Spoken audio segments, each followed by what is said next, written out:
মন্দারমণিতে আজকে আমাদের কিন্তু সেকেন্ড দিন, আর এর পরের দিন মানে সামনের কাল আমরা কিন্তু সবাই মিলে আবার বাড়ির দিকে রওনা দেবো।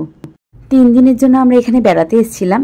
গতকাল তো এসেই আমরা ভীষণ বৃষ্টি পেয়েছি, আর আজকে দেখো বৃষ্টি যদি নাও থাকে তবেও কিন্তু ওয়েদারটা ভীষণ ভালো। আমার শাশুড়ি মা কিন্তু প্রথম দিন স্নান করেনি, আর আজকে ঠিক করেছে পুলে সবাই মিলে নামবে। আজকে এখন পুলে নামার সময় বৃষ্টি না থাকলেও ওই যে তোমাদের আগে বললাম, মানে ওয়েদারটা ভীষণ সুন্দর। আর এই ওয়েদারটা ভালো থাকলে না সুইমিং পুলে স্নান করে মজাটাই আলাদা।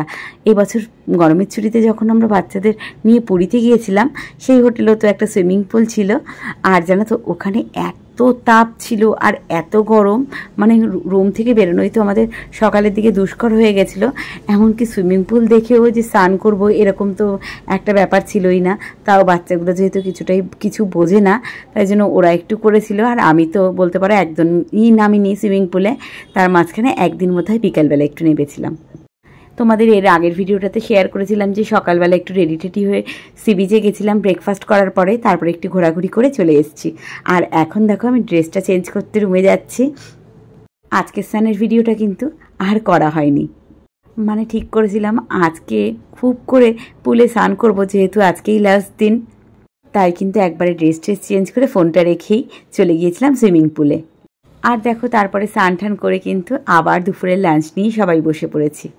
যে দুদিন বাপের বাড়ির লোকজন আর আমরা একসাথে আছি, মানে এই মন্দারমণিতে ঘুরতে আসার সুবাদে সেই দুদিনই একসাথে খাবো, তারপরে তো আবার যে যার বাড়িতে। আর তারপরেই দেখো দুপুরবেলা রেস্ট নেওয়ার পরে বিকেলবেলা কিন্তু আবার সবাই সি বিচে চলে এসেছি। সি বিচে এসে এই বাচ্চাগুলো আর আমার মানে হাজব্যান্ড প্রথমেই শুরু করলো যে ফুচকা খাবে। ও জানো তো কোথাও ঘুরতে গেলে প্রথমে ঘোরার আগেই ফুচকা খাওয়া শুরু করে দেয়। ওই যে তোমাদের আগেই বললাম পুরীতে যখন গেছিলাম জানো তো একদিন এরকম ফুচকা খেতে আগেই শুরু করেছে, আর তারপরে জানে কি কথায় কথায় তোমাদের দাদাভাইয়ের সাথে আমার ঝগড়া লেগে গেছে, তারপরে মানে হোটেলে ফিরে এসেছি। না এবার কিন্তু আর সেরকমটা হয়নি। ফুচকা খাওয়ার পরে আমরা মানে সি বিচের পাড়ে অনেক ঘোরাঘুরি করলাম, তারপরে চাটা খেলাম, মানে একটা সি বিচের পাড়ে চায়ের দোকানে সবাই মিলে চা খেলাম। তারপরে তোমাদের দাদাভাইরা একটু আগে গিয়েছিল বাচ্চাগুলোকে নিয়ে, ওই যে পুল করে ওরা এত বায়না করে। তারপরে আমি, মা, আমার শাশুড়ি মা আর বৌদি সবাই মিলে পরে অনেকক্ষণ বসার পরে সি বিচের পাড়ে আর একবার জানো তো আমরা আবার চা খেয়েছি, তারপরে আবার হোটেলে ফিরে গিয়েছি।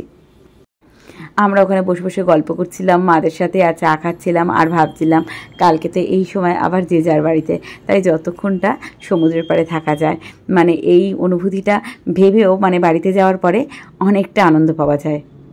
তারপরে দেখো রিসর্টে আবার ফিরে এসে মানে বাচ্চাগুলো দুদিন ধরে যা করছিল ওই তো আবারও শুরু হয়ে গেছে। পুলে স্নান করা, ঝাপাঝাপি করা, মা আর শাশুড়ি মা একদিকে বসে গল্প করছে, আমি, আমার হাজবেন্ড, দাদা বৌদি আবার আর একদিকে বসে বসে গল্প করছিলাম। তারপরে না আমার মানে ভীষণ টায়ার্ড লাগছিল, দুদিন ধরে যা যাচ্ছে সকাল দিয়ে রাত পর্যন্ত ঘুরে বেড়াচ্ছি। যতই রেস্ট নিই দুপুরবেলা, তাও দেখবে ঘুরতে এক জায়গায় আসলে মানে একটু ধকল থাকেই। ওরা এদিকে স্নান করছিল আর মা শাশুড়ি মা এদিকে গল্প করছিল, আগেই তো তোমাদের বললাম। আর আমি আর বৌদি গিয়ে না রুমে অনেকক্ষণ রেস্ট নিচ্ছিলাম। সন্ধ্যেবেলাটা বলতে পারো বেশিরভাগ টাইমটাই আমি আর আমার বৌদি ছিলাম।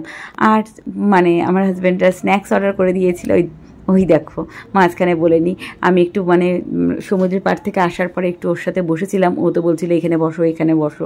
ডিনারে সেদিনকে ছিল দেশি চিকেন আর গরম গরম ভাত। আজকের ভিডিওটা তাহলে এই পর্যন্তই। ভিডিওটা ভালো লাগলে একটা লাইক করো, পারলে শেয়ার করে দিও। আবার দেখা হচ্ছে পরের ব্লগে। সবাই খুব খুব খুব ভালো থেকো।